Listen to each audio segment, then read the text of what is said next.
ये तो unreserved category की नौकरियां हैं, उसको खत्म करके उसमें जनरल कैटेगरी की नौकरी को लाया जाए।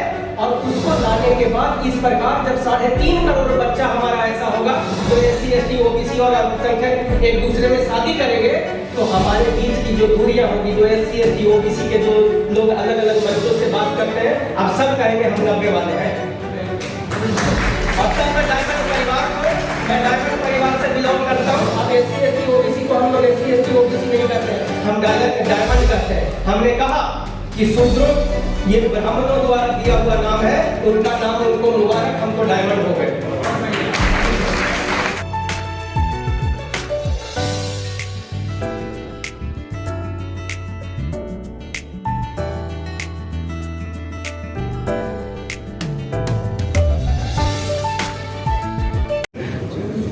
हमारे परिवार के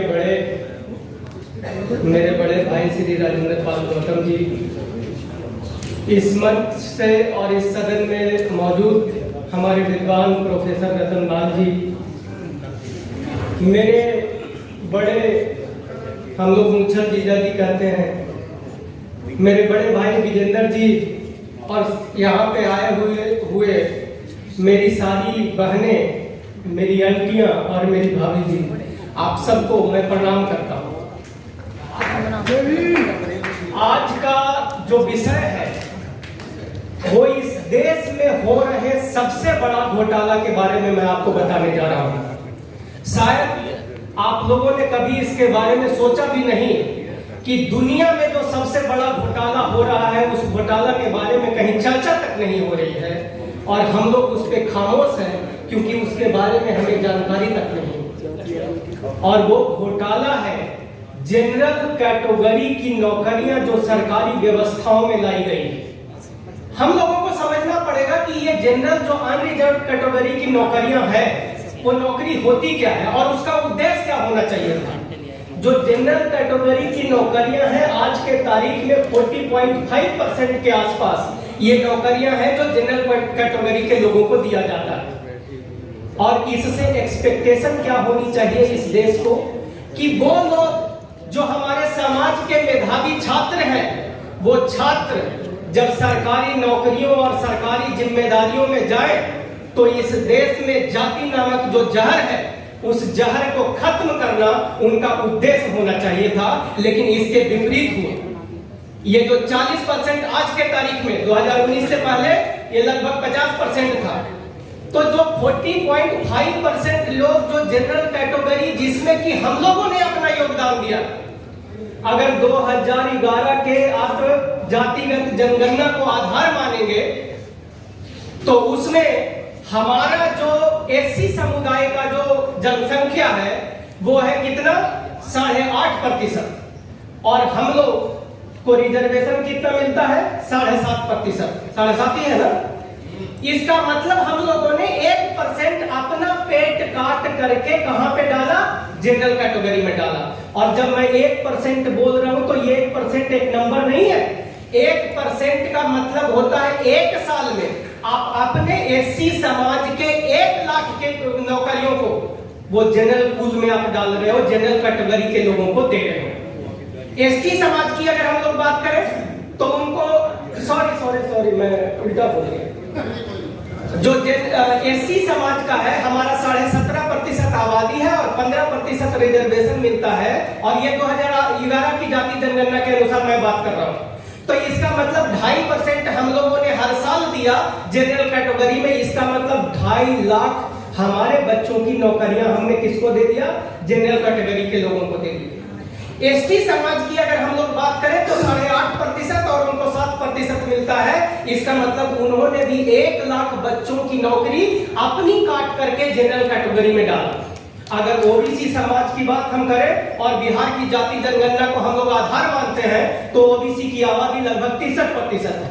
इसका और उनको आरक्षण मिलता है महज 27%। इसका मतलब ये हुआ कि लगभग 35%, ऊपर नीचे 1% आप समझ रहे हो, लगभग 35% जो OBC समाज के लोग जनरल कैटेगरी में, यानी 35 लाख बच्चों की अपने पेट काट के हम लोग जनरल पूल में डाल रहे हैं।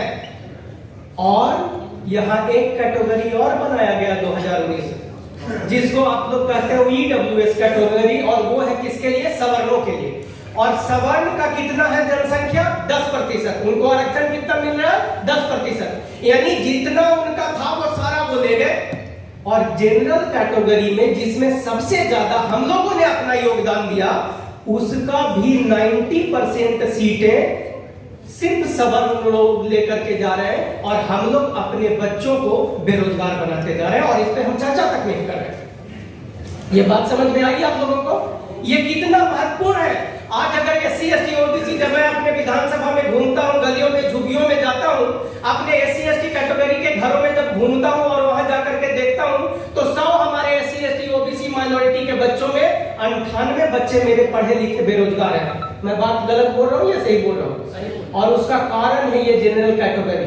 अब जनरल कैटेगरी में क्या है कि वो चंद जो 3.5% ब्राह्मण जाति के लोग हैं, उस जनरल कैटेगरी का 90% सीटें वो कब्जा कर रहे हैं, अपने व्यवस्थाओं से, अपने संसाधनों से, अपने मंत्री के माध्यम से, अपने डायरेक्टर और चेयरमैन के माध्यम से, अपने यूनिवर्सिटी में वाइस चांसलर के माध्यम से। जनरल कैटेगरी में आप देखोगे 90% सीटें सिर्फ ब्राह्मण समुदाय के लोग लेके जा रहे हैं। और इसका उद्देश्य क्या था? इस देश में जाति का विनाश करना। और वो लोग क्या कर रहे हैं? जातिवाद को बढ़ावा देने का काम कर रहे हैं इस जनरल कैटेगरी के माध्यम से। अब मैं समझाता हूं कैसे। आप इंटरव्यू पे चले जाओ, आज दिल्ली यूनिवर्सिटी में आप देखोगे कि जितनी भी सरकारी नौकरियां हैं, उसमें एक क्लास 1 में क्या होता है? इंटरव्यू होता है। इंटरव्यू में 90% लोग जो इंटरव्यू बोर्ड में बैठने वाले लोग हैं, वो सारे जनरल कैटेगरी के आते हैं। और तब मेरे SC बच्चों को जब देखते हैं, नंबर ये डिजर्व करते हैं 45 और उनको देते हैं 25, वो नौकरी से बाहर। OBC के बच्चों को देखते हैं, वो नंबर डिजर्व करेंगे 50, उनको नंबर देंगे 30, वो नौकरी से बाहर। और बाद में उनको NFS करके उन्हीं सीटों को बाद में, अगर बार बार वो 3 या 4 बार ऐसा होता है, उसके बाद उसको जनरल कैटेगरी में डाल देते हैं, और उन्हीं सीटों पर जनरल कैटेगरी के बच्चों को अपॉइंट कर लिया जा रहा है। तब हमारे बच्चे आज बेरोजगार होते जा रहे हैं। तो देखिए, इसका हमारे विद्वानों ने, हमारे समाज के प्रबुद्ध जो यहाँ पे बैठे हैं, आप लोगों की मेहनत, मशक्कत और आपकी शोध ने एक नया व्यवस्था का इजाद किया। और वो व्यवस्था क्या है? राष्ट्र निर्माण कैटेगरी। और राष्ट्र निर्माण कैटेगरी एक ऐसा यंत्र है, एक ऐसा हथियार है, जो हमारे देश से जाति नाम के जहर को खत्म कर देने का काम करेगा। कैसे खत्म करेगा? ये जनरल कैटेगरी है क्या? जो 40% आज के तारीख में जनरल कैटेगरी का जो पूल है, उस पूल में हम लोगों का ये मानना है कि उसमें कम से कम उसका 25% सीटें SC ST OBC माइनॉरिटी और उन लोगों के लिए रिजर्व किया जाए जो इंटर कैटेगरी शादियां करते हैं। ये बात समझ में? कोई SC का बच्चा कोई OBC से शादी कर ले तो उसको माना जाएगा राष्ट्र निर्माण कैटेगरी का वो हिस्सा होगा। और जब आने वाले समय में नौकरियां निकलेगी तो इस बच्चे को आरक्षण या रिजर्वेशन दिया जाएगा और उसको उसके आधार पर नौकरी दी जाएगी। एक इकोनॉमिक्स का एक थ्योरी है और फंडामेंटल जो है, जो कहता है कि incentive attracts human beings, people. लोगों को अगर इंसेंटिव दोगे तो उसको वो अट्रैक्ट करता है। अब मैं आपको बताता हूं कि सरकारी नौकरियों की मैं बात क्यों कर रहा हूं। आपको जब 7th पे कमीशन को देखोगे तो उसके अनुसार ये बात पता चल गया कि इस देश में लगभग 32 लाख लोग जो है वो सरकारी नौकरी सेंट्रल गवर्नमेंट में करते हैं। ये 7th पे कमीशन का रिपोर्ट है, ये मैं नहीं कह रहा हूं, ये डाटा परफेक्ट है, आप लोग बाद में चेक कर सकते हैं। उसके बाद मैं आपको बताता हूं बिहार की जाति जनगणना को अगर आप लोग आधार मानेंगे तो बिहार में लगभग 20 लाख के आसपास स्टेट गवर्नमेंट के एम्प्लॉय हैं। और बिहार जैसे भारत में लगभग 20 ऐसे स्टेट हैं जहां की लगभग 20 लाख के आसपास व्यक्ति है जो सरकारी नौकरी करता है स्टेट गवर्नमेंट में। यानी मिला जुला के 4 करोड़ आपका स्टेट गवर्नमेंट में हो गया, 32 लाख ये हो गया, यानी टोटल नौकरियां 4 करोड़ 32 लाख हो गया। और 4 करोड़ 32 लाख में अगर एक व्यक्ति की उम्र मान लो 30 साल नौकरी करने का है तो एक साल में लगभग 14 लाख लोग जो है सरकारी नौकरियों से सेवानिवृत्त होते हैं। और जब सेवानिवृत्त होते हैं इसका मतलब उतने लोग अपॉइंट भी होते हैं।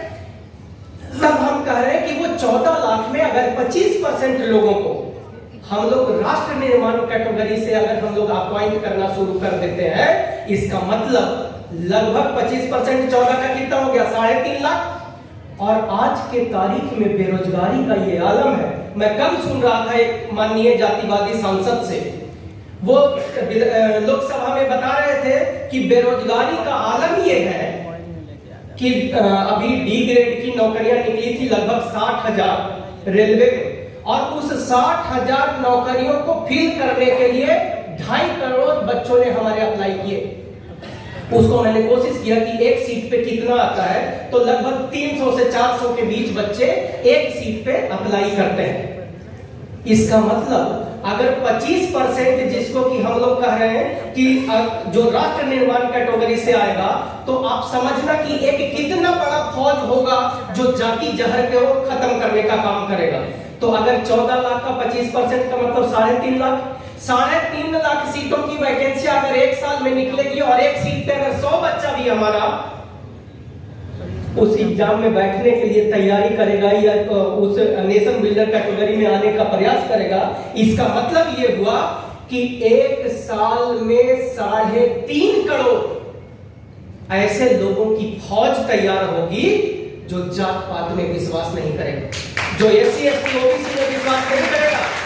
उसको वो किस बात में विश्वास करेगा कि भाई, और जो जैसे अभी मेरे भाई मुझसे पूछ रहे थे कि वो बाप माई अलाउ करेगा क्या इस तरह के शादी को, तो तब मैंने आपको यहाँ पे बता दिया कि ये जो थ्योरी है कि इंसेंटिव जो है लोगों को प्रभावित करता है। और आप लोगों को मैं बता दूं कि सबसे पहले वो माँ बाप अपने बच्चों को विजातीय शादी या गैर कैटेगरी में शादी करने के लिए प्रेरित करेंगे कि बेटा शादी कर ले, तो कम से कम या तो तुम्हारी चाहे तुम्हारी बहू को नौकरी मिल जाएगी, तो हमारा परिवार बढ़िया चल जाएगा।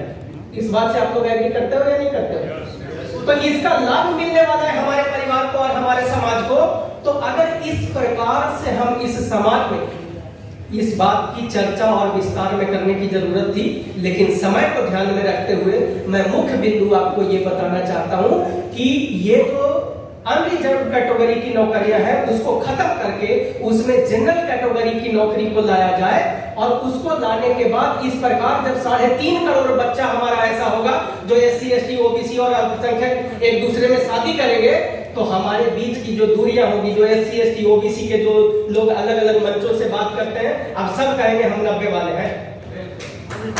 और तब मैं डायमंड परिवार से बिलोंग करता हूं। अब SC ST OBC को हम लोग SC ST OBC नहीं कहते हैं, हम डायमंड कहते हैं। हमने कहा कि शूद्रों ये ब्राह्मणों द्वारा दिया हुआ नाम है, उनका नाम उनको मुबारक, हम तो डायमंड हो गए। वीडियो कैसी लगी आप अपने कमेंट्स के माध्यम से हमें बता सकते हैं, और चैनल को लाइक, शेयर और सब्सक्राइब जरूर करें। धन्यवाद।